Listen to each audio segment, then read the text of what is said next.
Mesdames et messieurs, bonsoir et bienvenue à ce rendez-vous de l'actualité sur votre chaîne régionale Prestige TV. Merci de rester fidèles à nos programmes. Il est 20h et c'est l'heure de cette note d'information. Nous commençons cette note d'information avec le sommaire. Au sommaire, nous parlons du sitting organisé par la section régionale Soutsas Andeguessem de Thiès. Le motif était de protester contre la nomination du nouveau médecin-chef qu'il estime non qualifié à ce poste. Ensuite, nous parlerons du bras de fer entre les cheminots de l'axe ferroviaire Dakar-Bamako et le nouveau directeur Kibili Touré. Depuis sa nomination, les ouvriers estiment que le nouveau directeur prend des décisions qui peuvent porter atteinte aux ouvriers. Et ensuite, nous parlerons de CNEPS Excellence qui a ouvert ses portes à tous les apprenants du foot, cadets, minimes, juniors. Toutes les catégories sont venues s'inscrire, d'aucuns même sont venus accompagnés de leurs parents. Après quoi, nous aurons l'actualité nationale qui nous sera développée par Ndeye. La page internationale viendra ensuite et nous allons conclure avec la page sportive avec Adi Aram, le compte sec.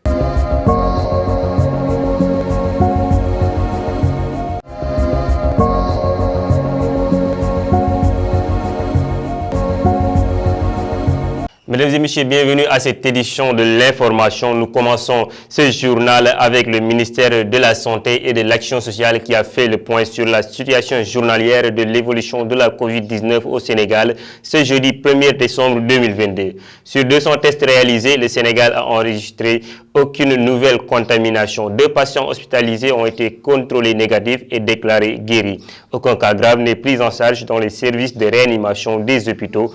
Aucun cas de décès n'a été enregistré le mercredi 30 novembre 2022.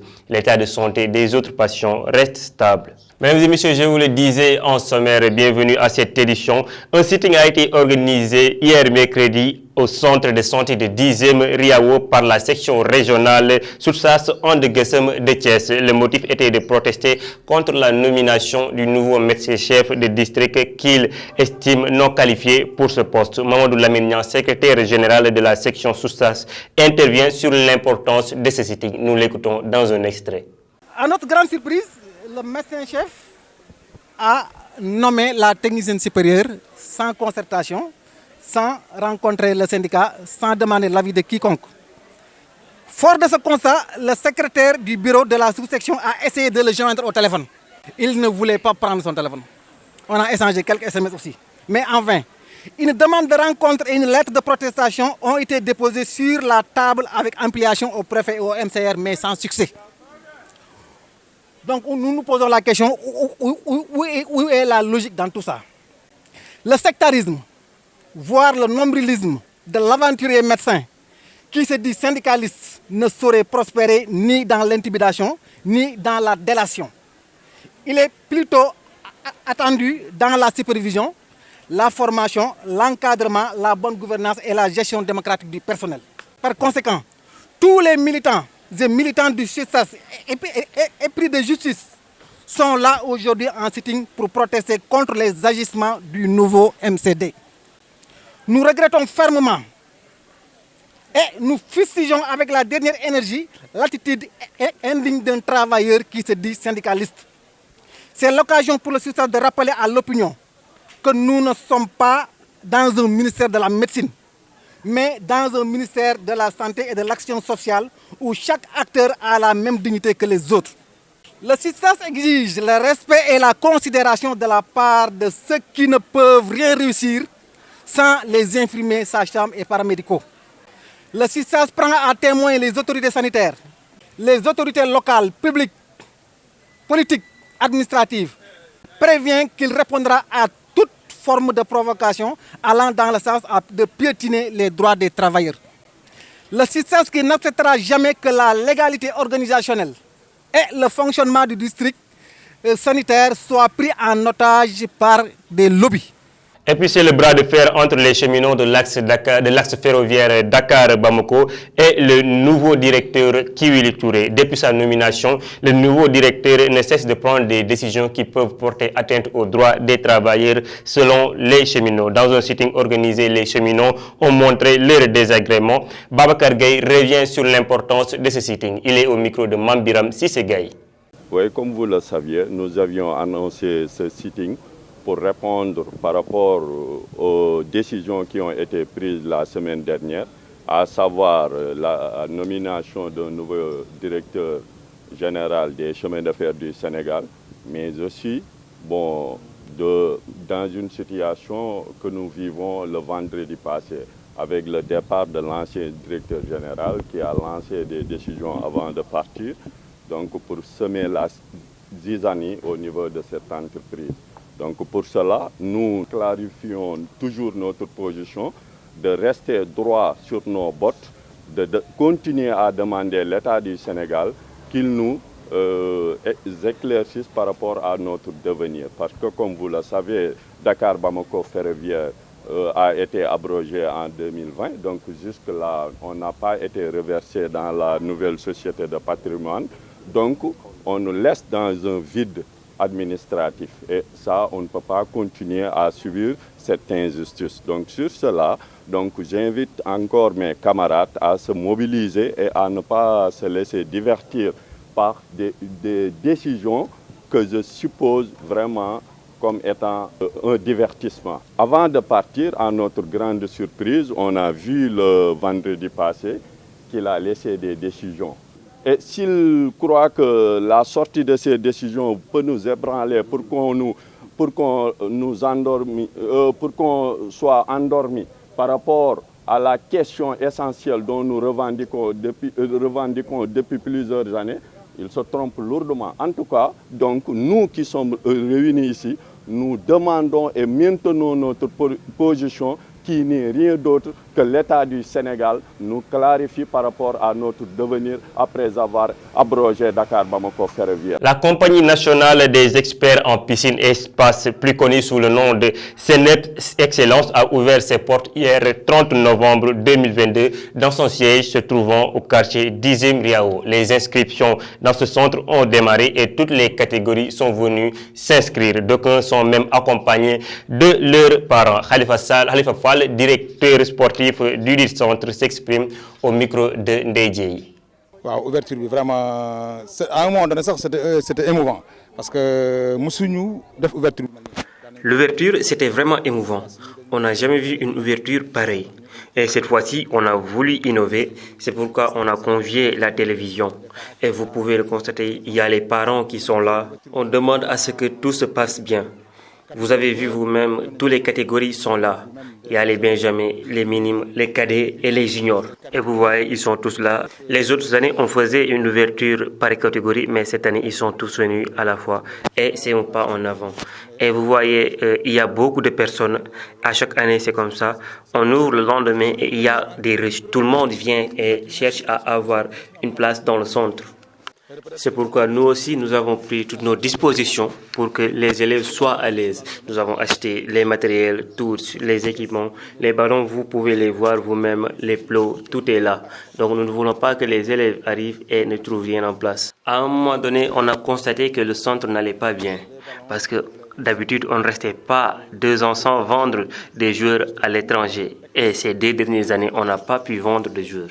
Et on s'est assis, on a discuté entre nous pour voir comment remédier à la faille. J'en profite pour remercier le président Pape Sidilo, le manager général Aladji Bousso Ndiaye et moi-même qui suis le directeur sportif. Nous sommes assis, nous nous sommes concertés, nous avons regardé les choses, comment régler la situation. Même Martine est dedans et ça nous a permis de pouvoir recruter des techniciens qui vont nous aider à rebooster les activités du centre en fait que tout le monde puisse y retrouver sa part. Nous recruter d'autres techniciens, recruter également des hommes qui vont nous apporter.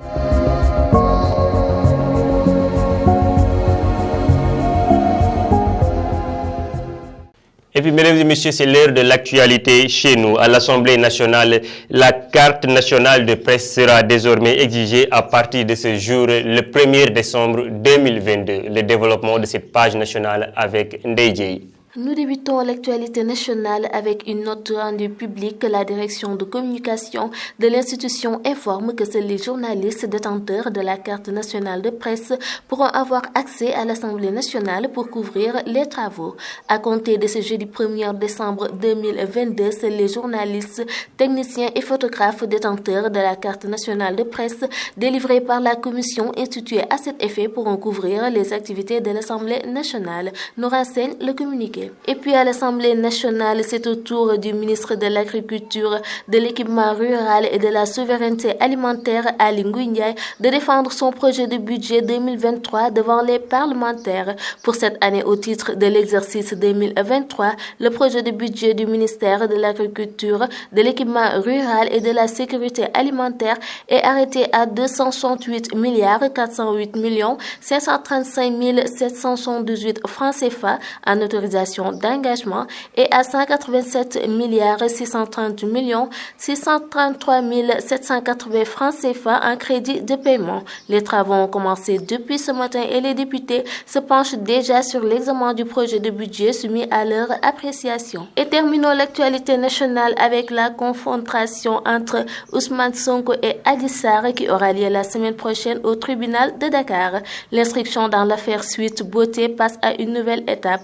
En effet, Ousmane Sonko et Adji Sarr feront une confrontation le 6 décembre prochain, dans le bureau du doyen des juges d'instruction Omar Maham Diallo. L'information a été confirmée par Maître Bamba Cissé, membre du pôle d'avocats du leader de PASTEF. Et c'était l'essentiel de l'actualité nationale.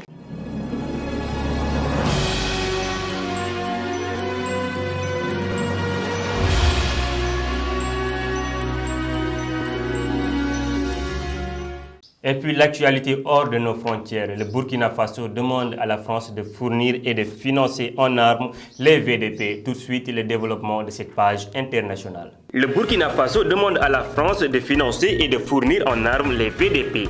Au lendemain de la première rencontre, mardi 29 novembre, entre l'ambassadeur français et le chef du gouvernement burkinabé, Apollinaire Joachim Keylem de Tambela, depuis sa nomination, une note a révélé que Ouagadougou a souhaité une aide de Paris pour l'équipement et le financement des volontaires pour la défense de la patrie, les VDP. Selon cette note du Premier ministre, ce dernier s'est plaint de ce qu'il considère comme un abandon du Burkina Faso face aux groupes armés terroristes. Côte d'Ivoire, radié en 2020, Laurent Gbagbo veut se réinscrire sur les listes électorales. Alors que les opérations de révision des listes électorales se poursuivent en Côte d'Ivoire en prévision des élections locales de 2023, les partis politiques encouragent leurs sympathisants à s'y inscrire, notamment le PPACI de Laurent Gbagbo. Mardi 29 novembre, l'ancien président a montré l'exemple, mais il n'est pas sûr que la commission électorale indépendante valide sa réinscription, car malgré la grâce présidentielle d'Alassane Ouattara, l'ex-président reste condamné par la justice. Enfin, en RDC, l'amnistie parmi les sujets discutés au pourparlers de Nairobi. Le dialogue intercongolais entame sa deuxième journée de travaux jeudi 1er décembre à la capitale kenyane Nairobi. Plus de 200 délégués se sont représentés, notamment plus de 50 groupes armés et de sociétés civiles de la RDC, en plus de la facilitation de la communauté de l'Afrique de l'Est et d'une délégation de Kinshasa. Si le M23 n'y a pas été convié, les partis veulent ramener la paix et doivent débattre notamment sur les conditions de désarmement des groupes, voire leurs amnisties. Voilà ce qui met fin à cette page internationale.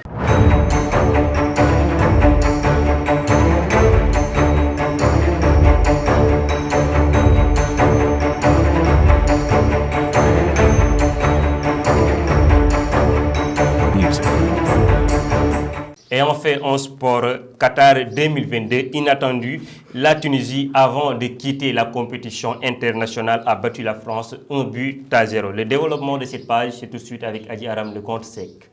L'actualité sportive Coupe du Monde Qatar 2022, la Tunisie avait encore un mince espoir de qualification pour les huitièmes de finale du mondial.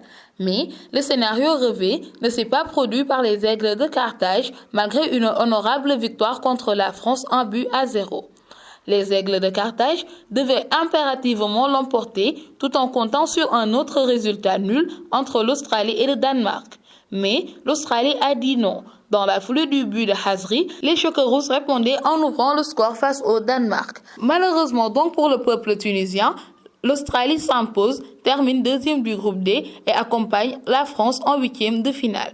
La Tunisie, malgré ce succès face à la France, reste à quai à la troisième place et est donc éliminée. Toujours dans cette Coupe du Monde Qatar 2022, à l'issue d'un match largement dominé, l'Argentine s'est imposée devant la Pologne 2-0 ce mercredi soir et rejoint les huitièmes de finale du mondial où elle affrontera l'Australie. Malgré cette défaite, les Polonais terminent à la deuxième place de la poule avec le même nombre d'unités que la Mexique. Pourtant, vainqueur de l'Arabie Saoudite 2-1, les Mexicains sont devancés sur la goal différence d'où la Pologne jouera face à la France pour les huitièmes. Terminons cette note sportive qui a essentiellement porté sur cette Coupe du Monde Qatar 2022. Avant d'affronter le Sénégal en huitième de finale de la Coupe du Monde dimanche soir, l'Angleterre sait déjà qu'elle ne fera pas avec les services de Ben White. Resté sur le banc lors des deux premiers matchs de la compétition, puis absent du groupe face au pays de Galles mardi, le défenseur d'Arsenal a quitté le Qatar pour des raisons personnelles. C'en est tout pour cette note sportive. Mesdames et messieurs, c'était tout pour ce journal de 20h. Merci de l'avoir suivi. Merci de rester fidèles à nos programmes. Bientôt, vous aurez Mamadou Saturne John pour la version Wolof. À très bientôt et bonne suite de programme.